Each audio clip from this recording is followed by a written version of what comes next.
공매도량이 되게 많이 의미 있게 줄어든 에코프로 그리고 포스코 홀딩스 이런 기업들 공매도 중지 전보다 공매도량이 반 이하로 줄었어요. 40~50%씩 줄었어요. 진짜 이게 의미가 있거든요. 게다가 밸류 프로그램의 효과를 얻을 수 있는 업종 중에 하나가 지주회사라고 했잖아요. 포스코 홀딩스, 에코프로 둘 다 지주회사입니다.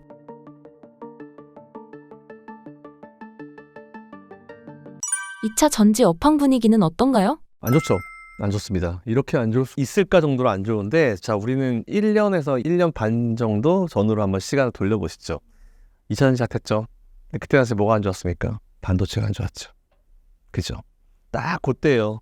그때 제가 반도체 매수하시라고 했다가 엄청나게 높은 채팅창 지분율, 리플 지분율을 가졌었는데 뭐 반도체 너나 사라 이런 식이었는데, 일단 그때 이후에 반도체 매수하신 분들은 지금 수익이 제법 나있을 겁니다. 근데 2차 전지도 마찬가지인 것 같아요. 지금 실적이 너무 안 좋아요.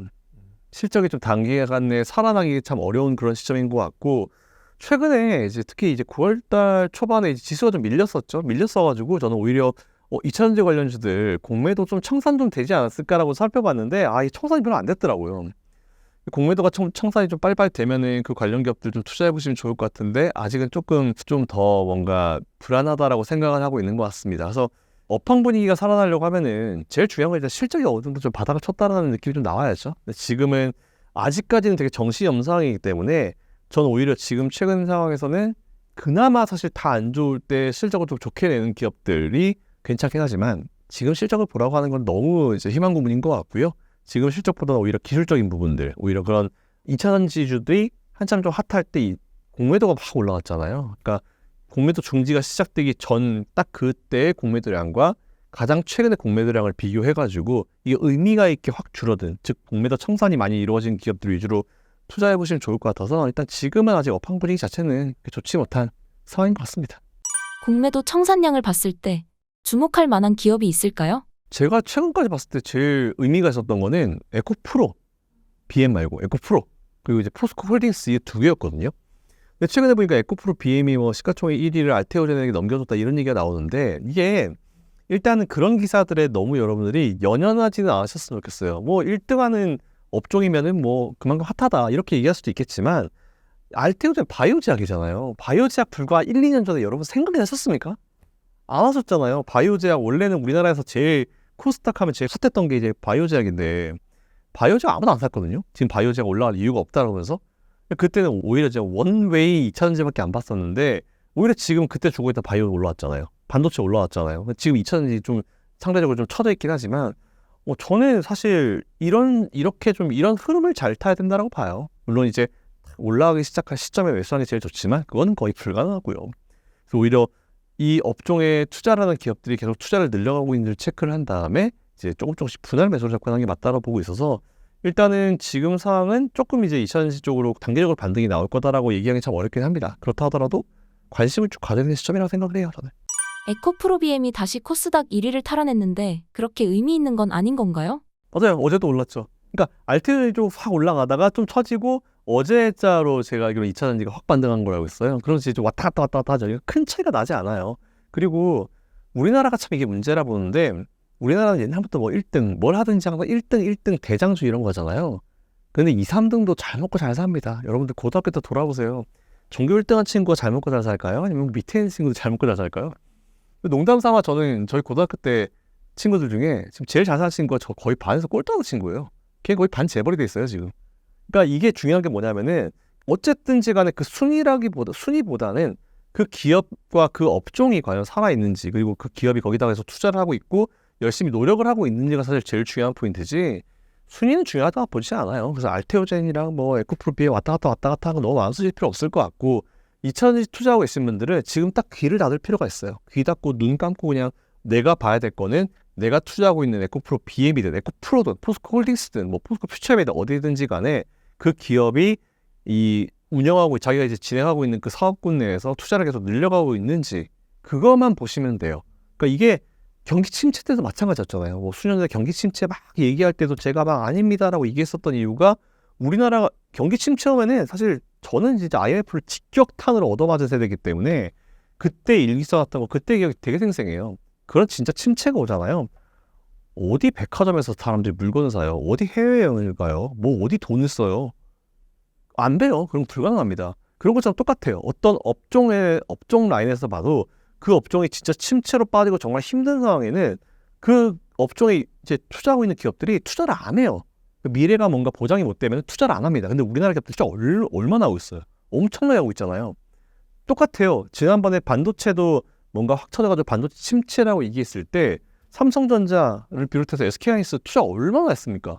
그때 파운드리 가지고 뭐 삼성은 TSMC 파운드리 못 따라간다 이러면서 뭐 그래서 2등에서 되겠냐 이런 얘기를 엄청나게 비판할 때 그냥 니들은 떠들어라 우리는 딱 귀 막고 하면서 테스트용 웨이퍼를 엄청 돌려가지고 그때 삼성이 파운드리 수율을 엄청 올렸거든요.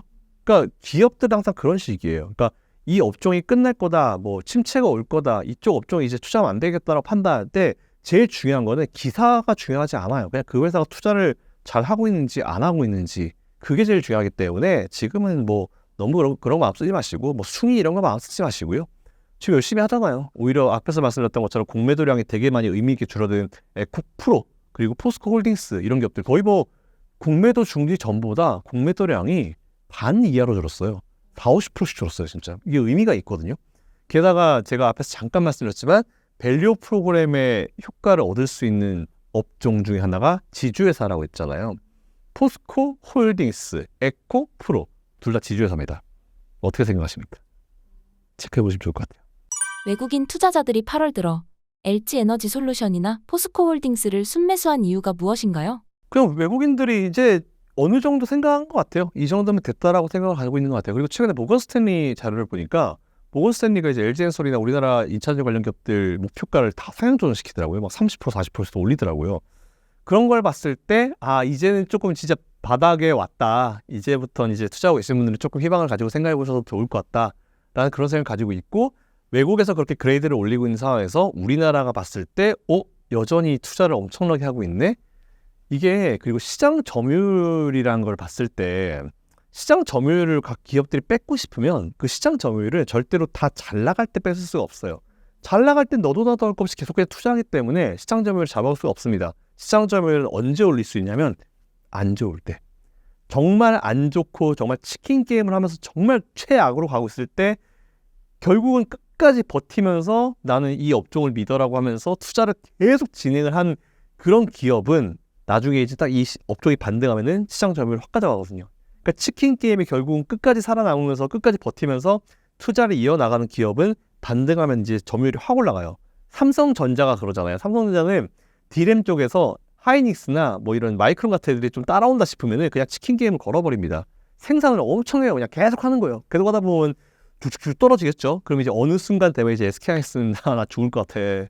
죽을 것 같아. 이 가격으로는 우리는 더 이상 할 수 없어. 마이크론도 죽을 것 같아. 그러면서 그 두 기업은 먼저 감산을 합니다. 왜? 자기들이 감산하면 그래도 생산량이 줄어드니까 좀 디램 가격이 반등할 수 있지 않을까라는 걸 헛된 기대감을 가지고 감산을 하는데 걔네들 백날 감산해봤자 의미가 없어요. 삼성전자는 계속 생산하고 있기 때문에.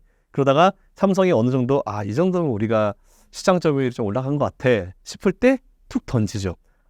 이 정도면 뭐 우리도 이제 감산 한번 생각은 해볼게. 얼마 감산한다 얘기 안 합니다. 절대로. 그냥 우리 감산 한번 생각해볼게 라고 얘기하면 바로 반등하거든요. 근데 그 이후에 항상 보면은 나머지는 시장 점유율 다 빠졌는데 삼성만 올라갔어요. 희한합니다. 그래서 나머지는 다 시장 점유율 하락, 삼성전자만 상승. 꼭 얘들 두 개 빠진 거 다 가져가요. 이런 식으로 치킨 게임이 진행되거든요. 그래서 저는 이번에 2차전지 업종도 마찬가지라 봐요. 지금 보면은 투자를 막 계속 하고 있는 그런 기업도 있지만 돈이 없어가지고 게다가 금리도 높잖아요. 자금 융통이 안 되기 때문에 투자를 못 하고 있는 기업들도 있습니다. 근데 이번에 아마 이제 딱 돌아섰을 때 치고 나가고 이제 시장 점유율을 잡아나가는 기업이 어떤 기업인지 보시면 아마 그 기업 위주로 아마 움직이지 않을까 싶긴 합니다. 배터리 3사 현황은 어떤가요? 이게 공장 증설 중단이요. 이게 시점이 참 애매한데 이게 여러분들이 생각을 하셔야 될 게 하나가 더 있어요. 그러니까 이게 앞에서 제가 뭐 상황이 안 좋으면 공장 잠깐만 우리 중지 좀 시켜놓고 좀 이따 생각하자 이렇게 할 수 있는데 지금 여러분이 생각 못 하신 게 뭐냐면은 11월 달 대선이 있어요. 근데 하필이면 후보가 트럼프예요. 그 트럼프라는 분의 특징을 한번 보면은 그분은 정말 그냥 좀 재밌게 얘기하면 주인공병이 되게 심한 분입니다. 그분은 그냥 살짝 나르시스트 같은 느낌이 좀 있는 분이어서 모든 이 이슈들의 모든 어떤 이런 정책들의 이제 주인공은 내가 돼야 돼요. 근데 이미 바이든 행정부 때부터 이제 미국에 투자하고 공장 증설하고 이런 걸 해왔잖아요.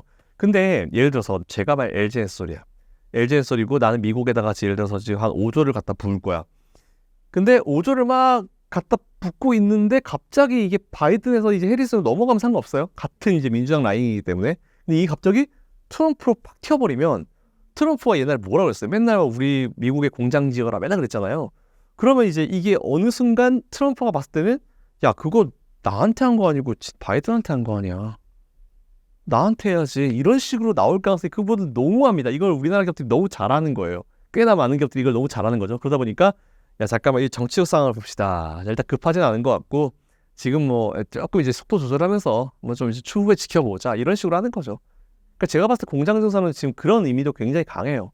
굳이 지금 제가 생각해도 그래요. LG 스토리 예를 들어서 우리 돈 많아 괜찮아. 바이든 행정부 때 5조 우린 급하니까 지금 투자하고 뭐 나중에 뭐 트럼프가 더 하라고 하면 더 하지. 뭐 그분들은 어디 뭐 돈을 땅 파서 가져오는 것도 아니고 이게 딱 투자금이 정해져 있는데 그게 뭔가 정치적인 불확실성이 있기 때문에 이건 방법이 없어요. 그러니까 제가 봐도 미국의 공장 증설하는 거를 굳이 너무 속도를 만일 진짜 막 지금 생산 막 해가지고 캣바 증설하고 막 지금 미친 듯이 싸워야 되는 상황이다 이런 상황이면 모르겠지만 조금 정치적인 상황이 있기 때문에 어느 정도는 좀 속도 조절을 해가는 분위기로 만들어 가는 거죠. 제가 봤을 때 그게 맞다고 봐요. 그렇다고 이제 속도 조절을 완전 줄인 것도 아니기 때문에 일단 그런 거를 생각해 봤을 때 이제 너무 그런 거 가지고 연연해서 우리가 투자를 거둬들일 필요 없을 것 같아. 이쪽 업종은 끝났어. 이쪽 업종이 더 이상 안 될 것 같아. 그러면 이제 한두 개씩 정리한 게 아니고 한 번에 다 정리를 하겠죠. 근데 지금 새로 하는 거 아직 뭐 시작되지 않은 것들을 위주로 좀 중지가 되고 있기 때문에 제가 봤을 때 이거 아마 올해 11월 지나고 내년 초 되면 네, 다시 재개한다 이런 얘기 나올 것 같아요. 오히려 그러면 그게 이제 2차전지 관련주의 추가 상승 동력이 될 수도 있겠네요. 이번 미국 대선 결과가 국내 전기차와 배터리 산업에 어떤 영향을 미칠까요? 사실 저는 누가 되든지 간에 큰 상관은 없다라고 봐요. 왜냐면은 이제 지금 트럼프도 전 되게 많은 오해를 받고 있다라고 이제 생각하는데 얼마 전까지만 하더라도 이제 트럼프가 되면 전기차 시장 완전 끝내버리겠다 이런 식으로 막 언론이 나왔잖아요. 근데 트럼프가 얘기한 그 맥락을 처음부터 끝까지 다 들어보면은 트럼프도 그렇게 얘기한 적이 없어요. 그러니까 이게 기사 항상 헤드라인은 가장 자극적인 말 한두 개를 따가지고 헤드라인을 만들기 때문에 진짜 그렇게 생각하는데 트럼프는 항상 뭐라고 그랬냐면은 난 일론 머스크 되게 환상적이라는 사람이라 생각하고 나도 전기차 타봤다. 되게 좋은 것 같다. 근데 전기차 100%는 말이 안 된다. 너무도 이거는 일반적이고 상식적인 얘기예요. 왜냐면은 오케이 전기차라는 게 없다 쳐볼게요. 그러면은 내연기관차잖아요. 내연기관차 100%예요? 아니잖아요. 수소차도 있고 하이브리드도 있고. 그게 뭐 한 업종의 어떤 한 스타일이 100%가 되는 건 말이 안 되는 거예요. 그러니까 그 얘기를 왜 했냐면은 바이든을 비판하기 위한 거였죠. 바이든이 처음에 전기차 100%할 거야 이렇게 얘기했잖아요. 전 그 얘기 듣고도 말도 안 되는 소리 한다. 저는 RE100이라고 있잖아요. 재생에너지 100%. 그것도 말도 안 된다 봐요. 재생에너지 100% 하면 나머지 지금까지 뭐 에너지 나머지 기업들은 뭐 핵 유감 이런 다 죽게. 그러니까 그런 자극적이게 항상 그런 식으로 얘기를 하니까 트럼프는 말이 안 된다고 얘기한 거고 상식적으로 한 번만 생각해 보면 재생에너지 100%를 어떻게 합니까? 뭐 너무 미래 얘기죠. 나중에 저희 아이들이 제 나이 때도 안 될 것들을 이렇게 얘기를 하고 있잖아요. 그러니까 트럼프는 그런 걸 비판하기 위해서 전기차 100%는 말이 안 된다라고 얘기한 거지 전기차 시장을 난 죽여버리겠다 얘기한 적이 단 한 번도 없습니다. 그러니까 그런 오해를 좀 안 했으면 좋겠고 그리고 설사 트럼프가 좀 그렇게 했다 치더라도 자기가 트럼프가 본인이 대통령일 때 그때보다 지금 전기차나 이 배터리 쪽으로 미국이 엄청난 투자를 받았어요. 러스트벨트 지역에 가보면 우리나라 공장들이 되게 많이 증설이 되고 일자리가 생기고 있거든요. 그리고 거기에 투자가 엄청 많이 이루어지고 있습니다. 예전에 비해서 러스트벨트 완전 죽은 지역이었는데 물론 여전히 아직까지 확 살아난 느낌은 없지만 너무 이제 오래 죽어있기 때문에 짧게 살아나지 못하겠지만 그래도 예전보다는 투자도 되게 많이 늘었고 그래도 어느 정도 돌아가는 느낌이 이제 조금은 난다라고 얘기를 해요. 그 얘기는 그게 효과가 있었다는 얘기겠죠. 그렇기 때문에 어쨌든 대선에서 이기려고 하면은 나머지 지역들은 거의 뭐 민주당 공화당 다 정해져 있고 스윙 스테이트나 러스트벨트 지역 그 지역의 표를 얻어야 되는데 그 지역이 지금 막 배터리 공장, 2차전지 공장, 뭐 자동차 공장 이런 거 지어져 가지고 막 활성화되고 있는데 걷다 대고 난 이쪽 라인들은 다 죽여버리고 이 공장 다 빼버릴 거야 얘기해 보십시오. 그 주민들이 표를 주겠냐고요. 안 준다니까요 절대로. 그러니까 저는 어쨌든 이쪽 라인은 트럼프도 건드릴 수가 없어요. 그러니까 너무 우려를 만들지 말자고요. 너무 우려를 많이 만드는 것 같아요. 그래서 그동안 굉장히 2차 전지와 배터리 라인 미국 내에서는 성장을 되게 많이 했다. 그렇기 때문에 트럼프도 건드릴 수가 없다. 자기가 대통령이 돼서 이제 대통령이 되기 위해서 건드릴 수가 없다. 이런 거기 때문에 오히려 저는 제가 봤을 때는 이제 누가 되든지 간에 상관없겠죠. 근데 오히려 해리스가 되면 이제 정책의 연속성이라는 게 있기 때문에 좀 분위기가 좀 살아나려나? 근데 사실 지금 또 바이든 정권인데도 2차 지금 쉬고 있잖아요. 배터리 쉬고 있잖아요. 그런 식이기 때문에 만약 그게 맞으려고 하면 이제 진짜 계속 올라가야죠. 지금도 계속 올라가고 있어야지 그런 말이 맞겠죠. 근데 저는 말이 안 맞다 봐요. 저는 누가 되는지가 상관없다. 2차 전지가 반등한다면 가장 먼저 살아날 곳은 어디인가요? 일단은 반등 시기는 뭐 100%알 수도 없죠. 근데 저는 적절한 매수 시점은 올 연말이라 봐요. 이번 4분기 때는 이제 매수를 어느 정도 좀 마무리 짓는 쪽으로 가야 된다 봅니다. 내년에는 분위기가 좀 달라질 거다라고 보고 있어서 내년 상반기 안에 분위기 살아날 거라 봅니다. 그렇게 치면 오히려 주가 선반영된다는 걸 생각했을 때 이제 이번 4분기 때는 여러분들이 좀 3분기 후반, 4분기 때는 이제 매수를 좀 분할로 접근하실 필요가 좀 있을 것 같다라는 좀 생각을 가지고 있어서 일단 그거는 체크해 보시면 좋을 것 같고요. 매수 최우선순위 기업은 제가 앞에서 말씀드린 대로 지금은 실적은 다 안 좋기 때문에 실적보다는 공매도, 아무래도 기술적인 부분이 좀 개선이 돼야겠죠. 그래서 공매도 중지를 시작하기 바로 전날과 가장 최근에 어떤 공매도의 잔여 수량을 비교했을 때 의미 있게 확 줄어든 기업들 위주로 아마 대장주가 바뀔 가능성은 좀 있다라고 봐요. 근데 가장 의미 있게 줄어든 거는 포스코홀딩스, 에코프로 이게 쪽이 줄어들었기 때문에 요거 좀 관심 가져보시면 좋을 것 같고, 그리고 지금 오늘자 기준에서 그렇지 뭐 다음 주, 다다음 주 혹은 뭐 내일 혹은 모레 에코프로 BM도 막 확 줄 수 있거든요. 그러니까 이거를 계속 체크를 하셔야 돼요. 투자하고 계신 분들은 계속 체크를 하셔가지고 어떤 기업이 공매도량이 의미 있게 줄어들었나 이 부분을 좀 보실 필요는 분명히 있습니다.